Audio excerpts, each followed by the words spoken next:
ना हाफिजों का या रसूल अल्लाह। हुजूर आप जहां जहां कहेंगे अली आपका मददगार बनेगा, दीन की मदद करेगा, और अगर आप तक कोई आएगा तो अली आपकी हिफाजत करेगा।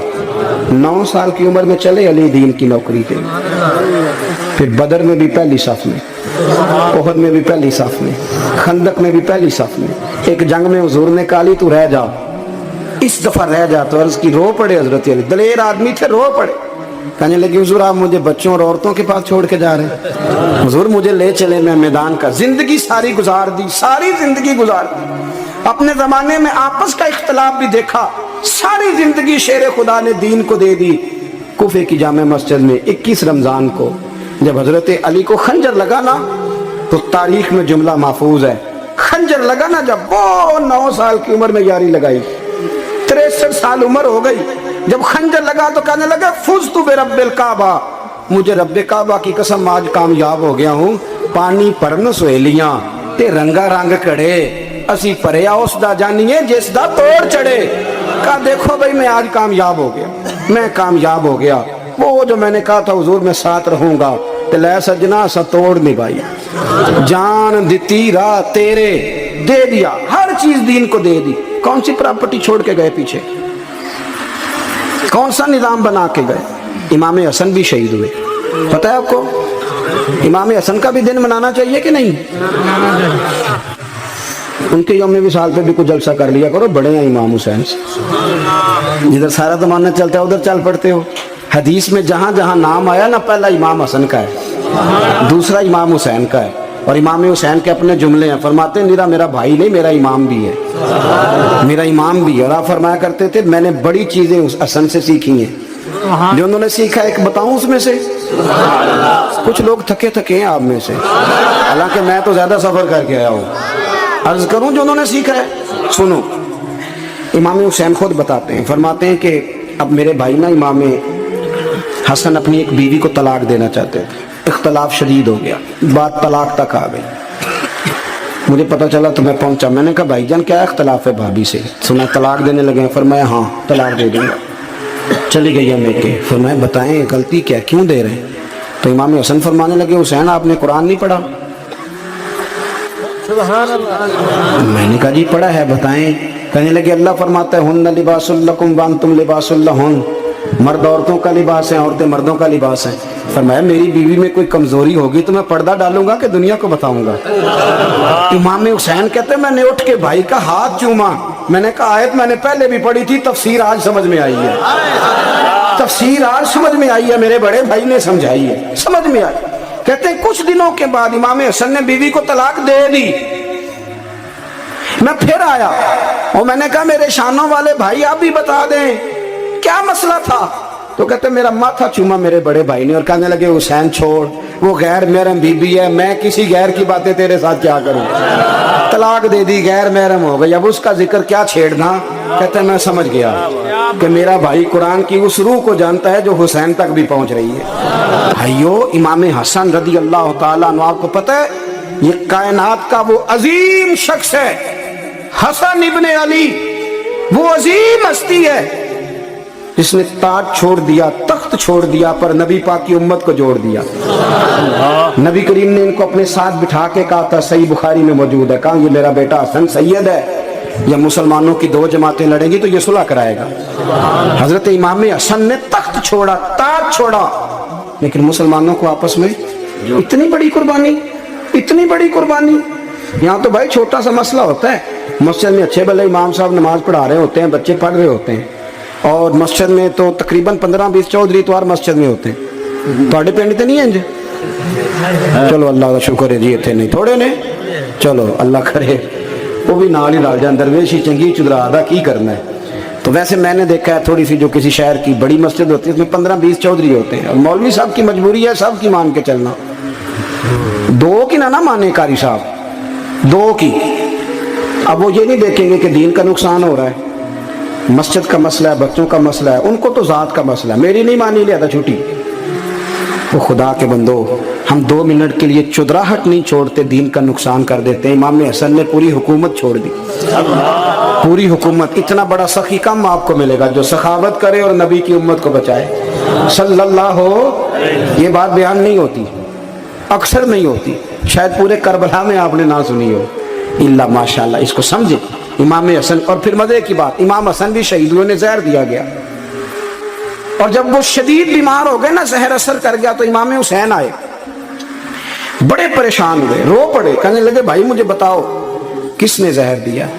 तो इमाम हसन कहने लगे हुसैन मुझे शक है एक शख्स पर, लेकिन शक है भाई, अगर सिर्फ शक है तो मैं किसी बेगुनाह को बदनाम कैसे कर दूं, तुम्हें कैसे नाम बता दूं। ये नामालूम पर्चे कराते नहीं हम रोज ही, रोज नामालूम पर्चे, जिस पे दुश्मनी है उसका नाम लिखा दो, खत्म हो गई बात। इमाम हसन की तरबियत है, फरमाने लगे जिस पर मुझे शक है उसका नाम बता दूं, तो अगर वो नहीं तो बेगुनाह का जिक्र कैसे कर दूं। तो इमाम हुसैन फरमाने लगे भाईजान अगर वही हुआ तो आप फरमाने लगे वही हुआ ना तो हुसैन फिर भी तू छोड़ दे, मैंने रब के सुपुर्द कर दिया, अल्लाह बेहतरीन इंतकाम लेने वाला है। अल्लाह इतना बड़ा हौसला सैयदा के बेटे का, शेर के बेटे का, शेरों जैसा कलेजा, इतना दिल दरिया समुद्रों डूंगे, कौन दिलां दियां जाने। ओ भाई थोड़ा हौसला कर, जितन ते हर कोई खेडे, तू हारन खेड फकीरा, और जितन दा मुल कौडी पैंदा ही, हारन दा मुल हीरा। और कहीं बैक भी तो हो ना, कहीं तू दरगुजर भी तो करना, कि हर जगह छा के रहना है, हर जगह छा के रहना है। मेरे एक संगी हैं, आपको पता है, ये जो स्टेज पे बैठने वाले लोग होते हैं ना, यहाँ तो अच्छे अच्छे लोग बैठे हैं, मेरी तरह के जो लोग, जो स्टेज पे बैठने का आदी हो जाता है वो नीचे बेचारा बैठ भी नहीं सकता, तो मसला हो जाता है। मैं अक्सर कहता हूँ कि कभी नीचे बैठ के तो देखो क्या फर्ज होता है। अगर किसी बंदे की कोई शान है तो वो जो सबसे पीछे बैठा है उसकी शान वैसी की वैसी है, कोई कमी आ जाएगी?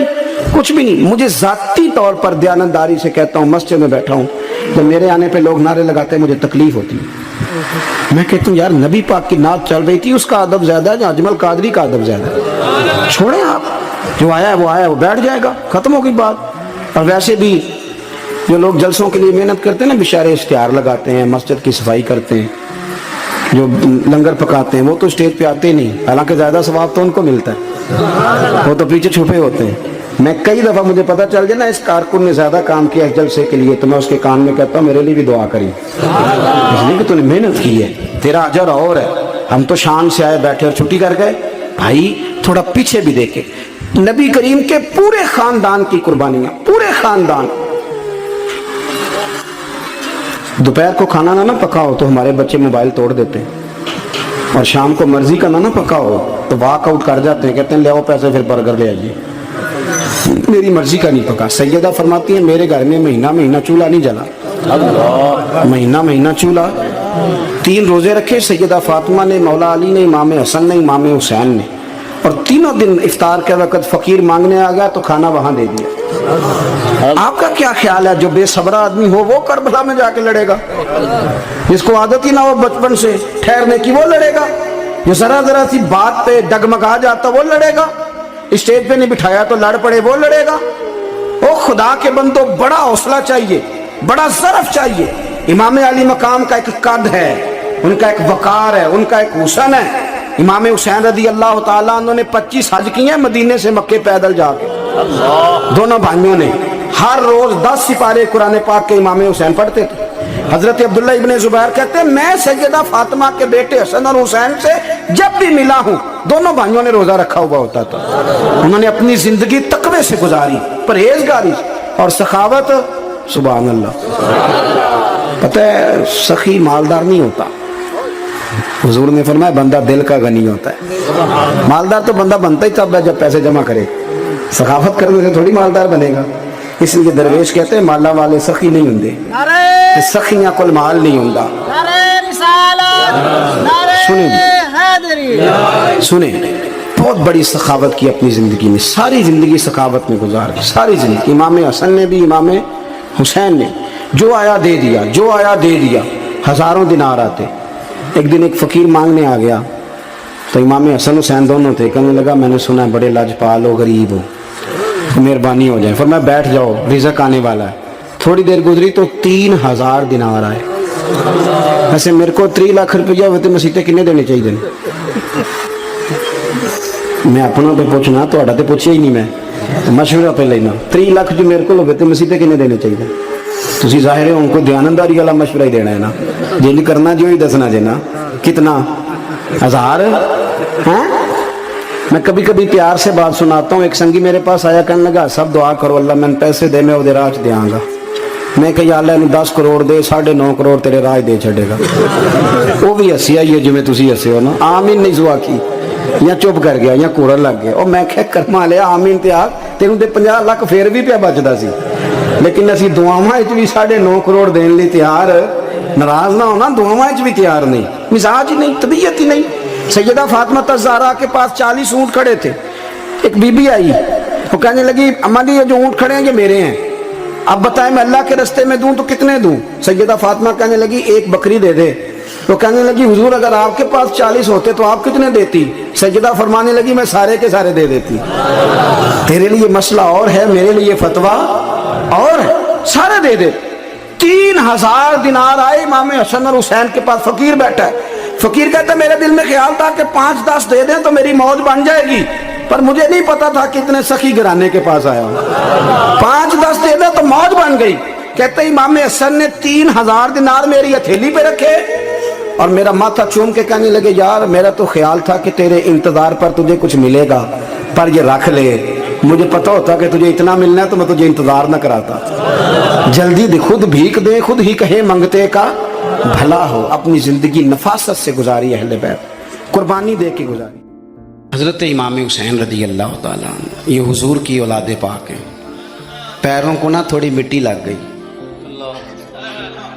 उम्र जवानी की थी, दाढ़ी मुबारक सारी स्याह थी, काली थी। हज़रत अबू हुरैरा इनसे सालों बड़े थे, अमीरुल मोमिनीन फिल हदीस। हज़रत अबू हुरैरा ने देखा कि इमाम हुसैन के मुक़द्दस कदमों को मिट्टी लग गई। किसी से भी कहा जा सकता था ज़रा इमाम साहब की तवज्जो कराना, ये ज़रा मिट्टी उतार देना, लेकिन हज़रत अबू हुरैरा झट से उठे, अपनी पगड़ी खोली, उसका पल्लू लिया और हज़रत इमाम हुसैन के पैरों से मिट्टी साफ़ करनी शुरू कर दी। क्यों? कि अहले फ़ज़ल ही किसी की फ़जीलत को जान सकता, इज़्ज़त वाला ही किसी को इज़्ज़त देता है, जिसके पास वक़ार हो। ओ मेरे संगियों, लोगों की बातों में ना आना, ये तुम्हें उलझा देंगे, ये तुम्हें तफरीक में डाल देंगे, ये इंतशार बर्पा करेंगे। ये वो हसीन जमात है जो हुजूर के सामने बैठा करती थी। इनसे प्यार करना, इनसे मोहब्बत करना। आप कभी तिरमिज़ी की एक हदीस पढ़े तो मर जाने को जी करता है। हुजूर ने फरमाया था मेरे सहाबा के बारे में अल्लाह से डरना, मेरे बाद इन्हें अपनी ज़ुबानों का निशाना न बनाना। काश कोई इन जुमलों का दर्द समझ सके। फरमाया रब से डरना, और करीम फरमाने लगे जिसने इनसे मोहब्बत की मेरी मोहब्बत की वजह से मोहब्बत की, और जिसने इनसे अदावत रखी मेरी वजह से रखी। कभी भी किसी में, और जो हुजूर की औलाद है, सहाबा कराम ने एक जगह कुछ नजराना जमा किया और जमा करके कहा कि हुजूर की बारगाह में पेश करना है। अखराजात बहुत ज़्यादा हैं और ज़ाहिरी वसाइल उस तरतीब से नहीं हैं। ये नजराना हर महीने पेश करना है। जब वो लेके हुजूर की बारगाह में गए ना तो अल्लाह ने कुरान नाजिल कर दिया। फरमाया महबूब इनसे कह दो ला अस्अलुकुम अलैहि अजरा, मैं तबलीग दीन पर तुमसे कोई अजर नहीं मांगता, इल्लल मवद्दत फिल कुर्बा, बस मेरे करीबियों से प्यार करते रहना, मेरे करीबियों से मोहब्बत करना, प्यार करना करीबियों से। ये अलीउल मुर्तज़ा हैं, ये फ़ातिमा हैं, ये इनका ख़ानदान है, ये खतीजा हैं, ये आयशा हैं, ये मैमूना है, ये अफ़सा है, इनसे प्यार करना, मेरे करीबियों से मोहब्बत करना। हमारे दिलों में हुजूर की औलाद का प्यार होना चाहिए, तबीयतों में एहतराम होना चाहिए, हमारा मिजाज, हमारा दिल उनके लिए धड़कना चाहिए, हमारे लहजे, हमारे अंदाज हमेशा उनके हक में नरम होने चाहिए। मैं कह चुका हूं सैयद का सिर्फ अकीदा ठीक होना शर्त है, बाकी आप तहकीक और तफ्तीश में ना पड़े, वो जाने रब जाने। आप कोशिश फरमाएं हमारी औलादें, हम खुद एक, और अहले फजल का अदब कभी ना छोड़ें। दूसरी बात आपसे ये अर्ज करनी है, इसको अच्छी तरह समझ लें कि कौमें अपने असलाफ से बड़ी होती हैं हमेशा। बड़ा हम होता ही वो है जिसका कोई बड़ा होता है, जिसका कोई बड़ा नहीं होता वो कभी भी बड़ा। ये कुछ अरसे से ट्रेंड चला है, अगरचे ये दुरुस्त नहीं है। आप किसी सुनार की दुकान पे जाएं तो उसने अपने पीछे ना अपने वालिद साहब की और दादा की फ़ोटो लगाई होती है। حکیم کی دکان پہ چلے جائیں، کپڑے والی دکان پہ چلے جائیں تو اس نے پیچھے اپنے دادا کی والد کی فوٹو لگائی ہوتی ہے. اگر تو یہ درست نہیں، تصویریں نہیں لگانی چاہیے. تصویریں ان کے کیا پیروں کی بھی نہیں لگانی چاہیے. جہاں تصویر ہوتی ہے وہاں نماز کیسے پڑھی جائے گی؟ فرشتہ رحمت کا نہیں آئے گا. یہ تو اب ایک ضرورت بن گئی. تو اب ضرورت کیا، اب تو خیر نفسیاتی مسئلہ بن گیا ہمارا. یہ نفسیاتی مسئلہ ہے. یعنی سلام بعد میں فوٹو پہلے، یعنی سیانے سیانے لوگ. اور یہ ہمیں ایسے کھیل تماشے میں لگایا گیا ہے کہ میں ڈھیر سارے لوگوں پر غور کرتا ہوں، پھر ان کے لیے دعا کرتا ہوں کہ یا اللہ ان کی مدد فرما. یعنی اس طرح کی حالت ہے کہ وہ زندہ ہی موبائل کے اندر ہے. ہر چیز. مجھ سے ایک دفعہ ایک صاحب نے پوچھا، مولوی آج کل بڑے لڑ رہے ہیں. میں نے کہا وہ 4-5 ہے جن کو آپ موبائل پہ دیکھتے ہیں، آپ میرے ساتھ آئیں، میں آپ کو 20 اور سینکڑوں شیخ الحدیث بتاتا ہوں جو سکون سے بیٹھ کر رسول اللہ کا دین پڑھا رہے ہیں. تو آپ مسئلہ صرف یہ کہ ہم نے کل زندگی وہ سمجھ لیا جو موبائل کے اندر ہے. بہرحال وہ تصویر لگائی ہوتی ہے سونار نے بھی اور حکیم نے بھی اور ڈاکٹر نے بھی اور بہت سارے لوگوں نے کہ جناب اب یہ جو تصویر لگاتے ہیں تو اس کے پیچھے پوری حکمت ہوتی ہے. آپ ان سے پوچھتے ہیں یہ فوٹو کیوں لگائی ہے تو وہ کہتے ہیں ہم یہ بتانا چاہتے ہیں کہ یہ کام آج نہیں ہم نے شروع کیا، ہمارا شجرہ پرانا ہے، ہمارے باپ دادا سارے یہی کام کرتے تھے، ہمارا خاندانی ورثہ ہے. وہ ثابت یہ کرنا چاہتے ہیں کہ ہم پیچھے سے ہمارا ایک سلسلہ آ رہا ہے. ساری دنیا اپنے اکابرین کو، اسلاف کو، بڑوں کو ان کے زور پر بڑا ہونا چاہتی ہے. یہاں کچھ لوگ ایسے آئے ہیں جن کے نزدیک معاذ اللہ صحابہ ہی ٹھیک نہیں تھے، اہل بیت ہی ٹھیک نہیں تھے. آپ اپنی سند کیسے مضبوط کریں گے؟ اگر وہ اولین جو حضور کے سامنے بیٹھتے تھے وہی ٹھیک نہیں تھے تو پھر ان سے ہو کے جو دین آگے آیا اس کو تم کیسے ٹھیک مانو؟ ساری چیزوں کو مشکوک کرنا چاہتے ہیں. ہمارے بزرگوں نے، امام بخاری نے، امام مسلم نے محنت کر کے حدیثیں تلاش کی، اصول بیان کیے کہ یہ حدیث صحیح ہے، متواتر ہے، حسن ہے، ضعیف ہے، کیا ہے، اس کے اصول اور قاعدے بیان کیے. اور جب انہوں نے خود پوری تحقیق کی، آپ تھوڑی سی، آپ مشکل بات نہیں کر رہا، تھوڑی سی آپ غور کریں گے، انہوں نے سینکڑوں میل کا سفر کیا، گھوڑوں پہ، پیدل، اونٹوں پہ، ریسرچ کر کے بتایا کہ یہ حدیث بالکل درست ہے، اپنی سند کے اعتبار سے، متن کے اعتبار سے یہ متواتر درجے کی ہے. انہوں نے پوری ریسرچ کی. پھر غور کریں کیا کہہ رہا ہوں، جب پوری تحقیق کر لی تھی تو پھر انہیں کہنا چاہیے تھا نا یہ نبی پاک نے فرمایا ہے، کہنا چاہیے تھا نا کہ یہ حضور نے فرمایا، ہماری تحقیق ہے، حدیث درست ہے. لیکن کسی نے بھی ڈائریکٹ نہیں کہا. انہوں نے جب بھی کہا کہنے لگے حضرت عبداللہ ابن عمر فرماتے ہیں کہ حضور نے یوں فرمایا، حضرت انس بن مالک فرماتے ہیں کہ حضور نے یوں فرمایا، حضرت جناب سیدہ عائشہ صدیقہ فرماتی ہیں یوں حضور نے فرمایا، حضرت ابو ہریرہ فرماتے ہیں یوں حضور نے فرمایا. انہوں نے نا پہلے اس صحابی کا نام لیا جنہوں نے وہ بات اپنے سینے میں محفوظ کی. کیا بتایا انہوں نے ہمیں کہ ہم دنیا گھوم آئے ہیں، ریسرچ کر آئے ہیں، تلاش و بسیار کے بعد اس نتیجے پہ پہنچے ہیں کہ دین کا اصل فیض وہی ہے جو صحابہ اور اہل بیت کے سینوں سے ہو کے امت کو نصیب ہوا ہے. اصل فیضان وہ ہے جو وہاں سے ہو کے آیا. تو ایک بات تو یہ کہ اہل فضل کی عظمت، اور دوسری بات کہ اپنے اکابرین کے ساتھ جوڑ کے رہنا، اور تیسری بات حضرت سیدنا امام حسین، حضرت امام حسن رضی اللہ تعالی عنہما، ان دو شہزادوں سے نا نبی پاک صلی اللہ علیہ وسلم نے جو محبت فرمائی ہے نا وہ بھی بڑی قابل دید ہے. حضور نے جو ان سے پیار کیا ہے. کچھ لوگ ایسے ہوتے ہیں کہ جن سے انسان جب پیار کرتا ہے، محبت کرتا ہے تو وہ بات نا دور دور نکل جاتی ہے، بات پھیل جاتی ہے. ان کے ساتھ نا میرے نبی پاک کا خصوصی لگاؤ ہے. اس کا مطلب یہ نہیں کہ ہر نانا ہی اپنے نواسے سے پیار کرتا ہے، یہ معنی نہیں. رسول پاک علیہ السلام جو کام بھی کرتے ہیں اللہ کی وحی کے ساتھ کرتے ہیں. حضور کا ہر کام وحی خدا ہے، اپنی مرضی سے حضور کوئی کام نہیں کرتے. تو نبی پاک نے جو بھی کیا ہے وہ امت کے لیے نمونہ ہے. حسنین کریمین سے جو حضور کا پیار ہے، جو نبی پاک علیہ السلام کی ان کے ساتھ والہانہ محبت ہے. اعلیٰ حضرت بریلوی نے حدیث لکھی ہے، راوی حضرت عثمان غنی ہے رضی اللہ تعالیٰ عنہ. حضور سید عالم صلی اللہ تعالی علیہ وآلہ وسلم نے نا گھر میں پیغام بھیجا، فرمایا فاطمہ سے کہو ذرا حسن حسین کو تو بھیجے۔ یہ سارا دن ہی حضور کے پاس رہتے ہیں، سارا دن، لیکن وہ جو والہانہ پن ہے، جو محبت ہے، جو ان کے ساتھ محبوب کا خاص لگاؤ ہے، سیدہ سے کہو ذرا شہزادوں کو بھیجے، تھوڑی سی دیر ہو گئی آنے میں۔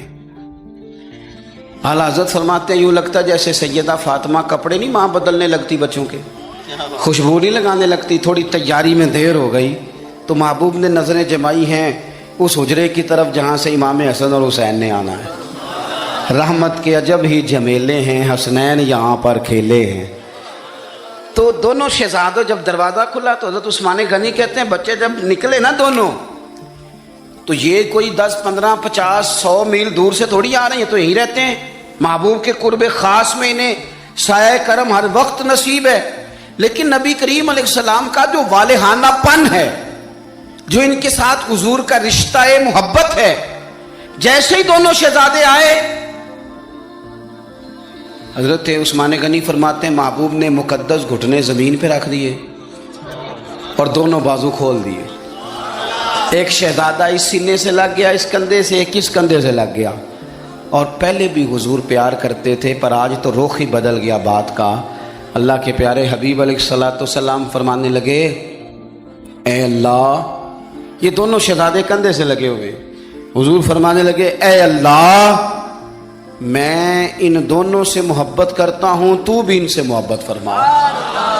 اور کہا اے اللہ جو جو میرے حسن حسین سے محبت کرے تو ان سب سے محبت فرما، تو ان سب سے پیار کر جو میرے حسنین سے پیار کرے۔ اللہ کے پیارے محبوب علیہ السلام کی محبت جب حضور کو، بھئی جس چیز کی طرف محبوب نے ایک دفعہ دیکھا ہے نا، وہ غار ثور میں حضور ایک دفعہ گئے ہیں، 3 دن قیام کیا ایک دفعہ گئے، تو ہمارا تو کئی بار جانے کو دل کرتا ہے۔ جہاں حضور تھوڑی دیر قیام فرمائیں اس جگہ سے پیار ہو جاتا ہے، اور جن شہزادوں سے حضور اس والہانہ انداز میں پیار کریں، ان کی محبت، ان کا پیار ہمارے دلوں میں ہونا چاہیے، اور کچھ نہ ہمارے جذبات ہونے چاہیے، کچھ ہمارے جذبات میں والہانہ پن ہونا چاہیے ان شہزادوں کے لیے۔ آج کل نا ہمارے ہاں دور ہے تقریروں کا، پوسٹیں لگانے کا، اپنی اپنی اور ویسے بھی جو ہم لکھ رہے ہوتے ہیں، جو بول رہے ہوتے ہیں، وہ اپنے لیے نہیں ہوتا الا ماشاءاللہ، وہ تو سامنے والے کے لیے ہوتا ہے۔ وہ تو حضرت مجدد الفسانی رحمۃ اللہ علیہ کے حالات پہ ایک سیرت نگار نے لکھا ہے کہ آپ نے ایک شخص کو نا اپنے سلسلہ نقشبندیہ میں اجازت دی کہ اب آپ بھی آگے اللہ اللہ بتائیں، تربیت کریں، یہی طریقہ ہوتا تھا، تو ان کو خلافت دے دی، اب وہ سلسلہ طریقت میں آگے اشاعت سلسلہ کا کام کریں گے۔ کچھ عرصے کے بعد وہ خلیفہ صاحب نے حضرت شیخ کو خط لکھا تو کہنے لگے حضور آپ نے فقیر کو اجازت دی تھی، اب میں تقریر بھی کرتا ہوں، تدریس بھی کرتا ہوں، تصنیف بھی کرتا ہوں۔ تو حضرت فرمانے لگے آپ بہت اچھے کام کر رہے ہیں، رب آپ کو برکت دے، پر یہ سارا کچھ تو آپ لوگوں کی اصلاح کے لیے کر رہے ہیں، کچھ اپنے لیے بھی کرتے ہیں، رات کو تہجد میں اٹھ جاتے ہیں، کچھ اللہ کے حضور رونا نصیب ہو جاتا ہے، کچھ آپ کو درود و سلام کی کیفیات نصیب ہوتی ہیں، یہ تو جو کچھ ہے الحمدللہ بہت اچھا ہے، قابل تعریف ہے، پر یہ تو آپ خدمت دین کا کام کر رہے ہیں نا لوگوں کی، آپ اپنے لیے کیا کر رہے ہیں؟ یہ بھی تو مقام غور ہے۔ بہت ساری چیزیں آج ایسی ہیں جو تقریروں میں تحریروں میں، لیکن ہمارے پرانے بزرگ جو تھے ان کا حسین کی وہ شخصیت تھی کہ مشکات میں حدیث ہے، نبی پاک صلی اللہ تعالی علیہ وسلم کی چچی جناب ام فضل صبح صبح گھبرائی حضور کی بارگاہ میں آئیں، عرض کی یا رسول اللہ صلی اللہ علیہ وسلم آج میں نے عجیب خواب دیکھا ہے، میں ڈر گئی ہوں۔ حضور نے فرمایا چچی کیا دیکھا؟ عرض کی حضور میں نے دیکھا ہے کہ آپ کے وجود کا گوشت کا ایک ٹکڑا کٹ کے میری جھولی میں آ گیا ہے۔ حضور یہ کیا ہے؟ تو محبوب خواب سن کے مسکرائے، فرمایا چچی یہ پریشانی والا خواب نہیں، یہ تو خوشی والا خواب ہے، اللہ فاطمہ کو بیٹا عطا کرے گا اور وہ تیری گود میں کھیلا کرے گا، چونکہ وہ میرے وجود کا ٹکڑا ہوگا لہذا خواب تجھے یہ آئی ہے۔ تو امام حسین پیدا ہوئے، امام حسن کی عمر ابھی 11 مہینے تھی، تو نبی پاک نے امام حسین کو جناب ام فضل اپنی چچی کی گود میں دے دیا کہ فاطمہ کے لیے دونوں بچے سنبھالنا مشکل ہوگا۔ وہ خواب اس طرح پوری ہوئی، امام حسین سے حضور نے بڑا پیار کیا، بڑی محبت فرمائی نبی پاک سے. کچھ حدیثیں میں نے جمعے میں عرض کی تھیں. حضرت ابو ہریرہ رضی اللہ تعالیٰ عنہ کہتے ہیں یہ واحد بچہ تھا حضور کے گھرانے کا کہ میں نے دیکھا کہ نبی پاک صلی اللہ علیہ وسلم بیٹھے تھے تو یہ حضور سے کہہ رہے ہیں نبی پاک سے کہ نانا جی اٹھ کے کھڑے ہو. کہتے ہیں حضور کھڑے ہو گئے تو کہنے لگے میں نے آپ کے برابر جانا ہے. بچے جو مرضی ضد کر لیتے ہیں نا. قد چھوٹا تھا, عمر 7.5 سال تھی. کہنے لگے نانا میں نے برابر جانا ہے. تو نبی پاک صلی اللہ علیہ وسلم نے ہاتھ پکڑ لیے, فرمایا چل پھر ہو جا برابر. تو حضرت ابو ہریرہ کہتے ہیں انہوں نے حضور نے ہاتھ پکڑے, اوپر کھینچا تو امام حسین نے پہلے اپنے پیر حضور کے گھٹنوں پہ رکھے, پھر نبی پاک کے سینے پہ رکھے, اور جب ان کا قد سر تھوڑا سا حضور سے اونچا ہو گیا تو محبوب فرمانے لگے چل بس کر, تو نے تو کہا تھا آپ کے برابر ہونا, تو اوپر نکل گیا ہے, چل بس کر. فرماتے پھر امام حسین نے زبان باہر نکالی تو محبوب ان کی زبان چوسنے لگے, پھر ساتھ لٹا لیا اور انہیں سونگنے لگے. تو میں نے عرض کی حضور آپ حسین کو سونگتے کیوں ہیں؟ تو فرمایا ابو ہریرہ مجھے حسین کے وجود سے جنت کی خوشبو آتی ہے, مجھے حسین کے وجود سے جنت کی. ایک دن حضور گزر رہے تھے. اصل اس طرح تھا کہ یہ نبی پاک کا حجرہ تھا. جن لوگوں کو اللہ نے مدینے کی زیارت کرائی ہے وہ جان سکتے ہیں نبی پاک کا حجرہ تھا. تو حضور کے حجرے کی اس جانب یعنی مسجد کی جو بالکل سیدھ ہے اس کی بیک میں سیدہ فاطمہ رہتی تھی. تو حضور اکثر نہ نماز کے لیے جب نکلتے تو حضرت فاطمہ کے حجرے کے پاس سے ہو کر دوبارہ محراب میں جاتے. محبوب حجرے کے پاس سے گزرے تو امام حسین رو رہے تھے. تو حضرت فاطمہ نے کسی بات میں جھڑک دیا تو امام حسین رونے لگے. تو نبی پاک نماز کے لیے گئے تو واپس لوٹ آئے اور واپس تشریف لا کے کہا فاطمہ حسین کو کیا ہوا؟ عرض کی یا رسول اللہ تنگ کر رہے تھے میں نے ڈانٹ دیا ہے. کیا خوبصورت جملے ہیں حدیث پاک میں. سرکار نے فرمایا فاطمہ اس کو حسین کو نہ رونے نہ دیا کر, یہ جب روتا ہے نا تو میرے دل کو تکلیف ہوتی ہے. تو بی بی صاحبہ کہتی ہیں یہ حکم آیا نبی پاک کا میرے نام, پھر میں نے ڈانٹنا چھوڑ دیا. یہ ان کے فضائل تھے کم, ان کی تربیت خود نبی پاک نے فرمائی, خود ڈیوٹی. میں کسی منطق کا فلسفہ میں اب تو اللہ تعالیٰ معاف کرے, پہلے ہم لوگوں کو کہتے تھے فلانی مجلس میں نہ جانا فلانی, اب تو مصیبت بن گئی ہے, جانے کی ضرورت نہیں, ہر شے موبائل میں آ گئی. مجھے بھیجتے ہیں کہتے ہیں حضرت صاحب یہ ذرا سننا, یہ ذرا سننا. کل کراچی سے کچھ مہمان آ گئے تو اب بچوں نے وہ کلپ سنبھال کے یہ مولوی دیکھو کیا کہتا ہے. اب آیتیں پڑھی جا رہی ہیں قرآن پاک کی, اتنا ٹکڑا یہاں سے لیتے ہیں, اتنا ٹکڑا یہاں سے لیتے ہیں اور ملا کے پتہ نہیں کون سا مکسچر بنا رہے ہیں. کسی آیت کا ترجمہ نہیں, کوئی واضح حدیث نہیں. ایسے ہوا ہوگا پھر اس کو اس سے جوڑ لیں تو کیا بنتا ہے, اتنی جمع کر. یہ کون سا دین ہے جو توڑ مروڑ کے بیان کر رہے ہیں؟ کون سا مذہب ہے؟ دین تو واضح کھلی کتاب ہے. اب ہمارا یہ شوق ہے, ہم ہر تماشا دیکھنا چاہتے ہیں, ہم اپنے لوگوں کی قدر نہیں کرتے اور بڑی بڑی دور جا کے ہم غلط معاملات میں جاتے ہیں, پھر ذہن ہمارے شکوک کا شکار ہوتے ہیں. ہمیں سمجھنا چاہیے کوئی ایسی کسی دلیل کی ضرورت نہیں ہے. جب ان کے واضح چیزیں ان کی کتابیں میں موجود ہے, حدیث میں موجود ہے, قرآن مجید میں ان کے فضائل کھل کے موجود ہے, تو دور جانے کی کیا ضرورت. حضور ان کی ٹریننگ کراتے تھے. پہلی بات تو یہ ہے کہ نبی پاک نے دعا مانگی تھی, یا اللہ میرے گھر والوں کو زیادہ روزی نہ دینا, انہیں ایک وقت روٹی دینا, ایک وقت کی بھوک دینا. یہ جو 10 دن کربلا میں انہیں ٹینشن نہیں نہ ہوئی, انہیں عادت تھی فاقہ کرنے کی, انہیں 3 دن وصلی روزے رکھنے کی عادت تھی. پہلی بات. دوسرا یہ کہ جہاد کی تربیت حضور خود کراتے تھے. حضرت فاطمہ الزہرا کہتی میں پردے کے پیچھے دیکھ رہی تھی, نبی پاک نے امام حسن اور حسین سے فرمایا چلو میرے سامنے کشتی لڑو. تو دونوں حضرات آپس میں جب کشتی لڑنے لگے تو نبی پاک نا امام حسن کو کہتے ہیں حسن حسین کو ٹانگوں سے پکڑو, حسن حسین کو پیچھے سے پکڑو.